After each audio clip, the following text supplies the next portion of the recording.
What's good? What's good? And what's happening, people? Welcome to another edition of Politricked here on the Got What You Need network. Make sure you check out the other podcasts on this great network, E and Friends, Life and Love, the Black Male Podcast, as well as the Encourage and Inspire Podcast. But right here, you're listening to Politricked, and I'm your host, Sky. Today, of course, we're going to talk about the Tyre Nichols murder. We won't call it anything other than what it is. The Louisiana,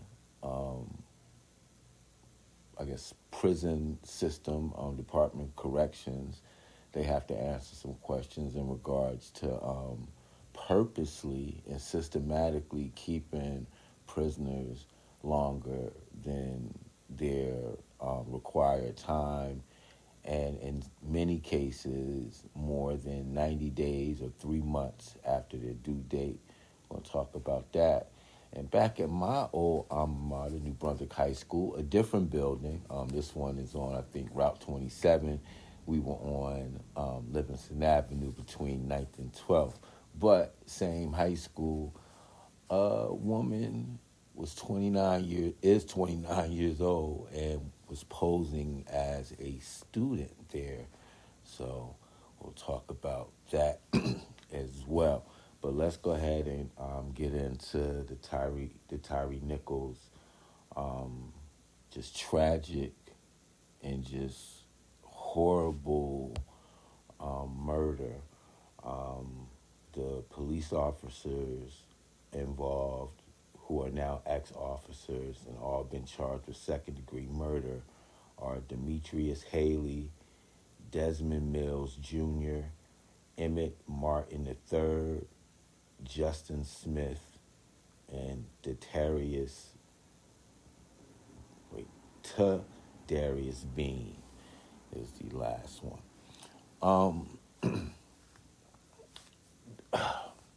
I guess let's go back to Rodney King. And it just so happened that someone had a video camera out, and that was 1994, I believe. And just so happened that someone had a video camera and started to tape what was going on.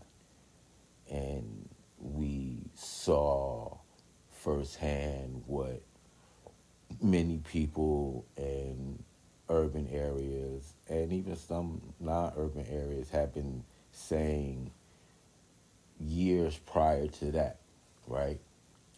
But then even after watching the video, the case was moved to an area more sympathetic to policing and how hard it is to be a cop and all of that BS. And were they exonerated or was a hung jury? Either way, they weren't found guilty. All right. Now, even after that, it took another 20 years before I believe the first body cameras were actually instituted. And I believe that started in New York and LA, the nation's two largest police departments. So even after we watched police officers in LA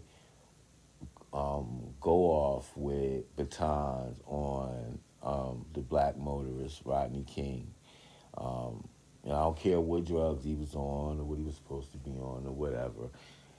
It didn't take all that to bring him down. They just thought that they weren't being watched and they wanted to have some fun.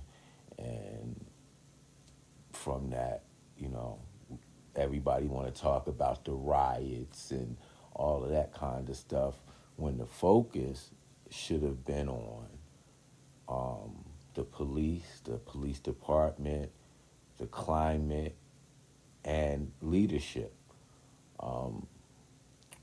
A movie I really like. I won't say it's one of my favorites, but, when it was out, Remember the Titans.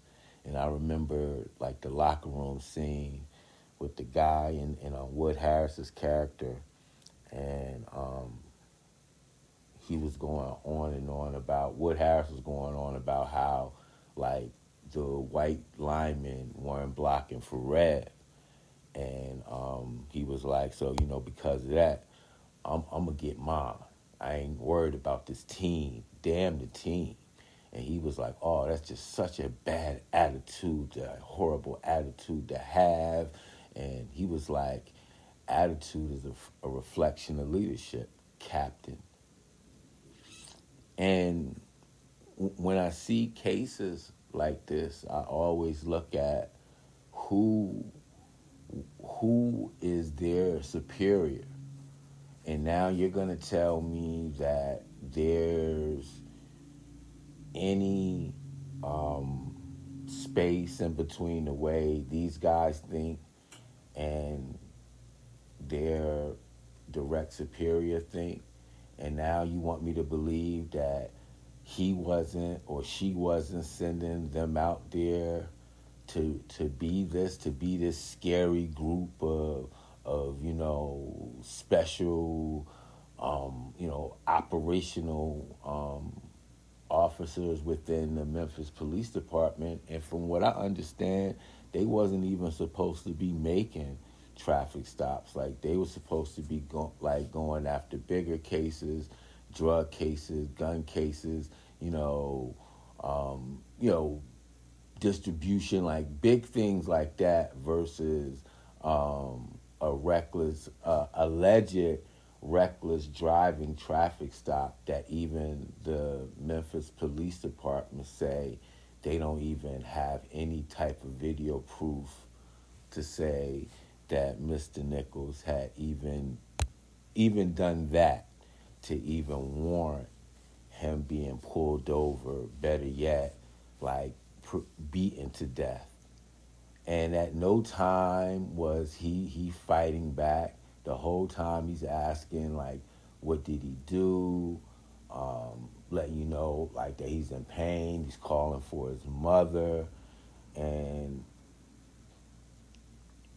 for these guys to do what they did, and then for other people to show up and then to be so nonchalant about it, you can't tell me that this isn't a scene that hasn't happened before. It just so happened that this young man died. And there are these cameras that they instituted and installed in different areas of Memphis, and it was to stop crime. It was to be able to go back and look at video and then be able to use it as a crime stopping tool. And this same video camera is what is going to be used as evidence against these 5 black officers. And I must say 5 black officers. But just going back to what I was saying, just about when things are normal and it's par for the course and it's regular, you can fire these 5 and,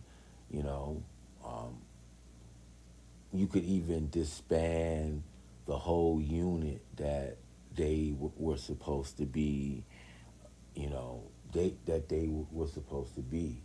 You could say, no more of that or whatever. But until what happened to Mr. Nichols bothers every member of that police department, then you're not going to have change. You're just going to have those that, who care are going to be more careful. And for those who don't care are going to, say, hey, when they come for me, they come for me. And it's going to keep behaving the way that they have been behaving. Going back to George Floyd and what happened there. And, to even have debate about that. For people to be talking about his drug use versus what we saw on camera, what we watched ourselves. We watched Chauvin murder him as he said he couldn't breathe, and we watched the other police officers do nothing other than hold off the crowd that was telling them to stop. But then we have to go through this public debate about, did the drugs kill him? He really died of an overdose. And right before he got arrested, he threw something in his mouth, and that's what really killed him, and all of this kind of stuff. And it's just like, come on, man. But what also got in the way of real reform was like all these stupid slogans and nonsense, like defund the police and all of that kind of stuff. And it was ways to go about saying that a lot of departments didn't need the military type equipment that they were getting from the federal government without giving the other side ammunition to say, see, they're going to make your community more dangerous because the police won't have any money to fight crime because these crazy left wing and progressives and yada yada yada, they don't respect law enforcement, and everybody knows that that's not true. But respecting law enforcement can't be that no matter how bad or just how heinous the act is, that it's like, oh well, they're cops and they got a tough job, man. So when they kill innocent, unarmed, citizen that they were sworn to protect and serve, we got to kind of let that go. No, that's just not how it goes. We talked about this on another episode where the young lady down in Texas who was was playing video games with her nephew, and they left the door open because they had burnt some burgers. So they got a police call about an open door. So then instead of them coming to try to make sure that everybody okay, dude come with his gun drawn, and first head he see, he shoot. If you're that scared to police an area, you shouldn't be a cop. And for these 5 black cops to act the way that they did in a majority black town, and I don't even want to say and against a black motorist, because if it was a white motorist, it would be fucked up. If it was a Spanish, Asian, no matter what, and I don't want to go into, but if it was a white, they was fired right away. So I don't know how much faster they would have been fired if it had been somebody of another race. So I won't even entertain that.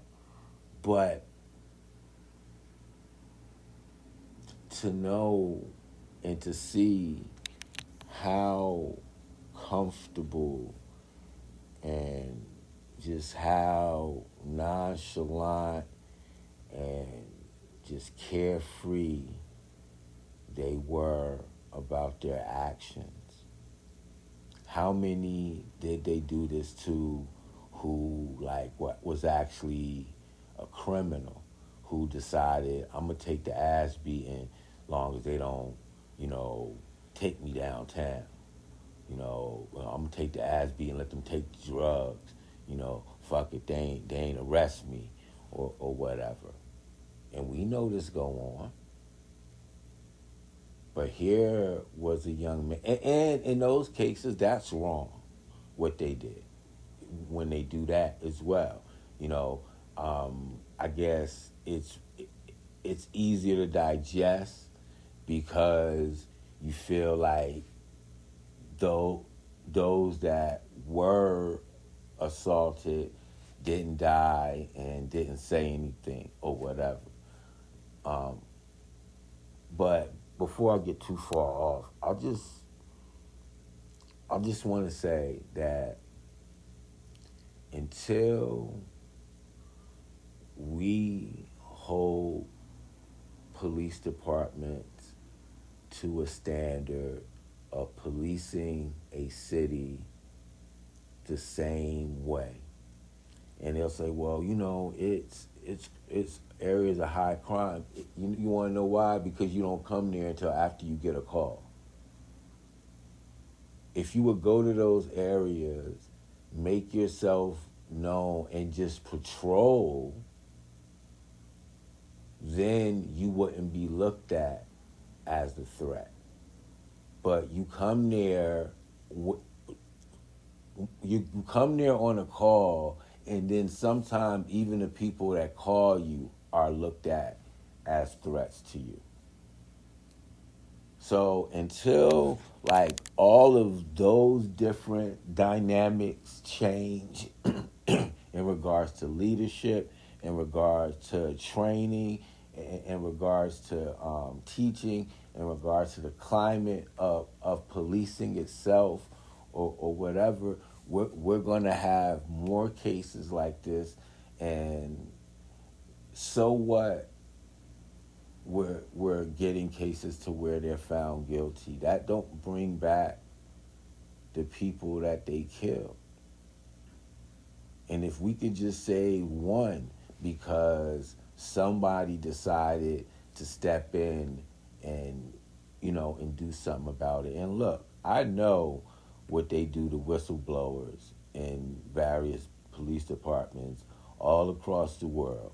And a black whistleblower, woo, I already know what that could mean, you know, and how dangerous that could be, especially if you have a family, you know. Yo, I get it, and it ain't even a but to that.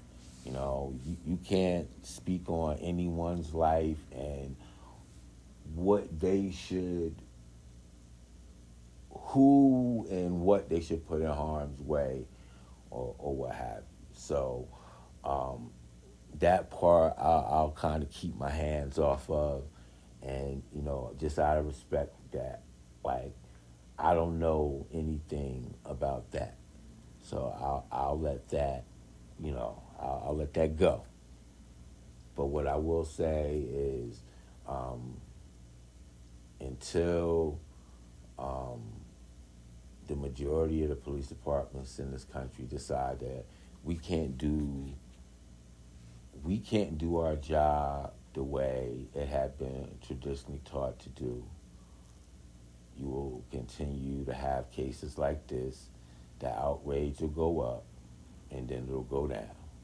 Um, the Memphis Police Department had to do what they had to do, because if this had dragged on for the weeks and sometimes months that it usually takes for police officers to be charged, they don't know what would be left of their city. So the smart thing was to go ahead and arrest them, swiftly charge them, and then let the chips fall where they may. Now things are going to get all amped back up when the trial comes as well. So they better be ready to convict. But once again, man, our prayers go out to the Tyre Nichols family, and in the city of Memphis, man, and to anyone who's lost a loved one to police violence. Um, it's just never okay. And um, those who want to make excuses in regards to like the type of work they do and their hazards or whatever, what danger was these five in? and that's bullshit. Just be clear what they're bringing up. But if I wanted to say, okay, I'll play your game, then what was the danger that these five was in, other than they were getting their rocks off, and it just so happened that he died. So, um, like I said, man, we'll move on. I'm pretty sure we'll be revisiting policing on a future show. I just have this feeling that we will. All right. All right, man. So let's talk about the Louisiana Department of Corrections. They decided that, well, no, they didn't decide. It was found that um, their Department of Corrections was purposely holding um, prisoners in their state for longer than their release dates. That's what I'm trying to say. There we go. DOJ, and this is first was reported by Reuters, and now a couple of other outlets have picked it up. This information you're hearing now is coming from The Hill. Um, DOJ says Louisiana prisons hold inmates beyond their release dates. The Department of Justice said there is reasonable cause to believe that prisons across the state of Louisiana hold inmates beyond their release date.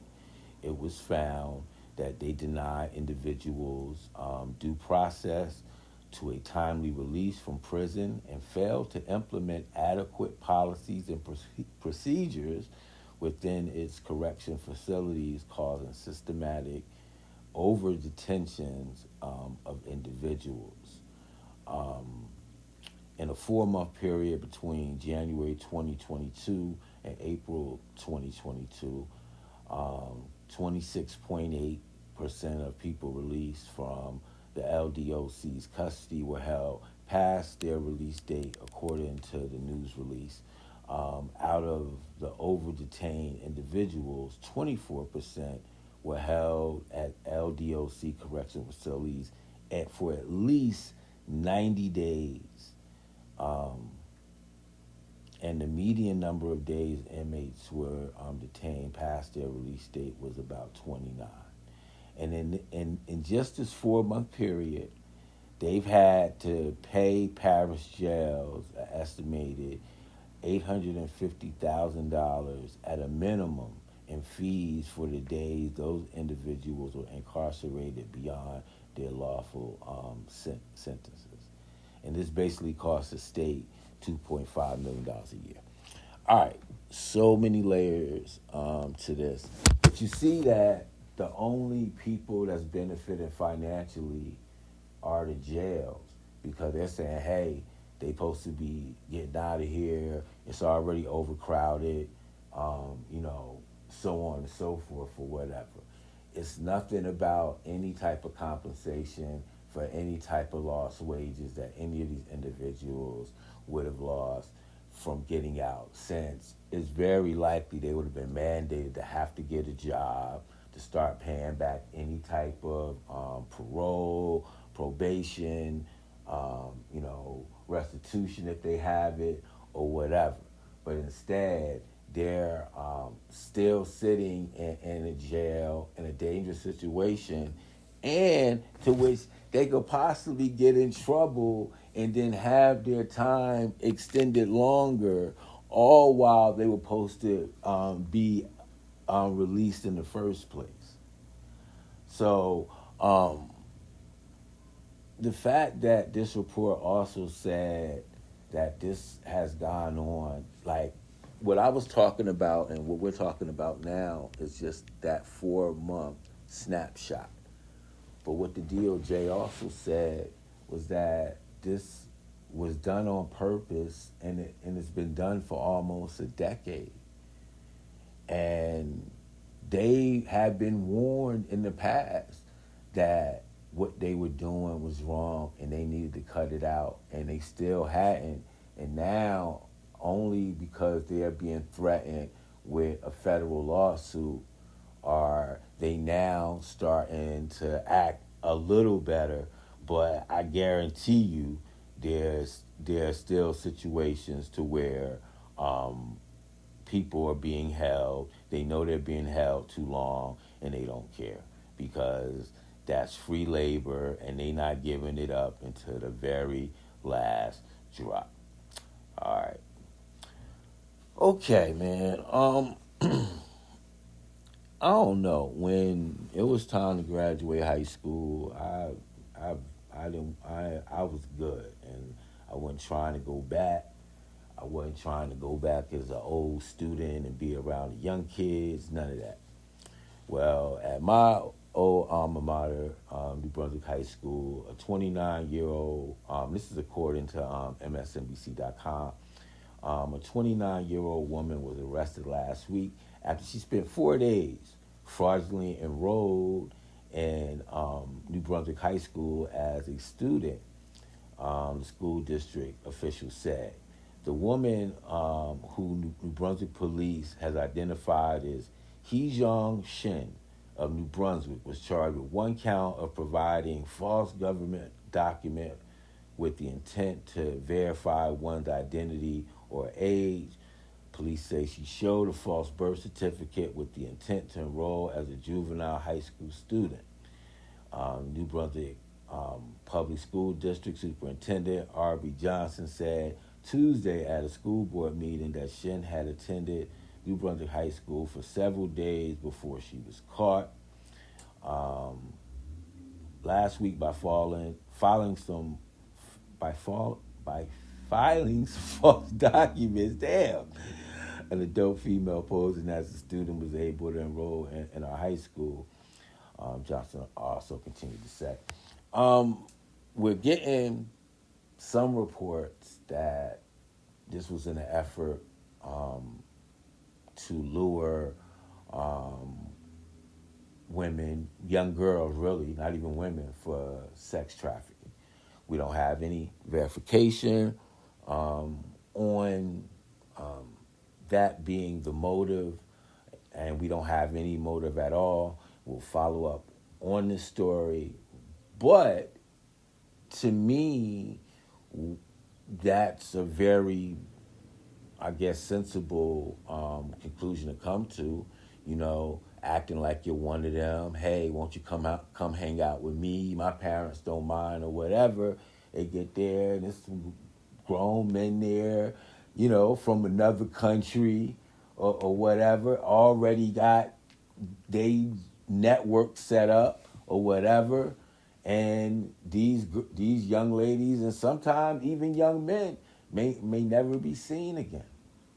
And she provided false documentation. So besides the, you know, I guess the surveillance they would have had from the school cameras or whatever, fingerprints possibly off the documentation that she presented or whatever, she would have been into the night once, you know, they got them a few from there, and maybe, you know, even move to another school in another state or whatever, man. Just so happens, luckily, she was caught just 4 days in this, and hopefully she hadn't already befriended someone. One of the young men on the news said that, you know, she was trying to get students to come and drink and party with her or whatever.